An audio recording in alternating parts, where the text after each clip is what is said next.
સુરતથી સમાચાર કે જ્યાં ભટારમાં કિડ્સ પ્રી સ્કૂલની ગંભીર બેદરકારી સામે આવી, જ્યાં ચાલુ સ્કૂલમાંથી 2.5 વર્ષનું બાળક રસ્તા પર આવી ગયું। જુઓ, બાળક પહેલા માળેથી નીચે ઉતરી રસ્તા પર આવી ગયું અને સમગ્ર ઘટના સીસીટીવીમાં કેદ પણ થઈ ગઈ।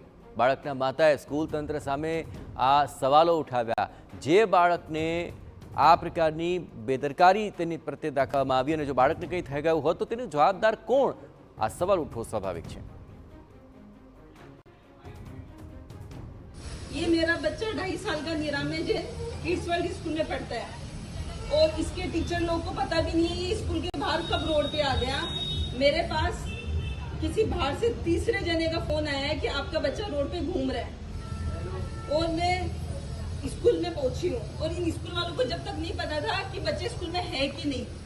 ये स्कूल वालों की इतनी लापरवाही है कि इनकी वजह से आज मेरे बच्चे के एक्सीडेंट हो जाता या इतनी किडनैपिंग चल रही है को पकड़ के ले जाता, कुछ भी नहीं पता चलता।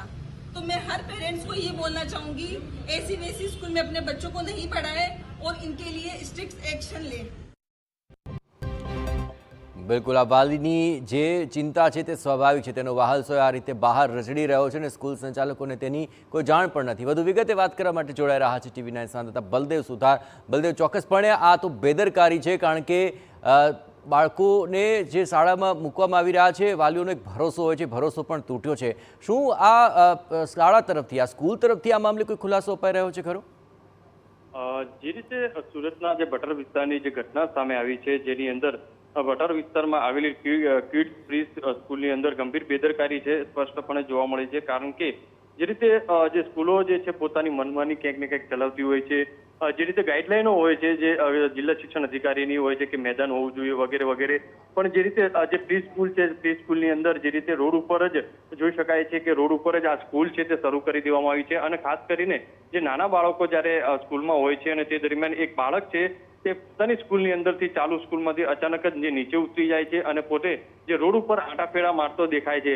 સ્થાનિક લોકોને આ બાબતે ખ્યાલ આવ્યો હતો કે બાળક જે એકલું ફરી રહ્યું છે અને તાત્કાલિક જે સ્થાનિક લોકો હતા તે બાળકને પૂછપરછ કરી અને ફરીથી જે સ્કૂલમાં જે જોવા મળે કે આ સ્કૂલની અંદર અભ્યાસ કરે છે, જેથી આ બાળકને સ્કૂલની અંદર મોકલવામાં આવ્યો હતો। એટલે વાલી દ્વારા પણ ક્યાંક ને ક્યાંક આક્ષેપ કરવામાં આવ્યો કે ચાલુ સ્કૂલમાંથી 2.5 વર્ષનું જે બાળક છે પહેલા માળેથી નીચે ઉતરી અને રોડ ઉપર આવી ગયો હતો।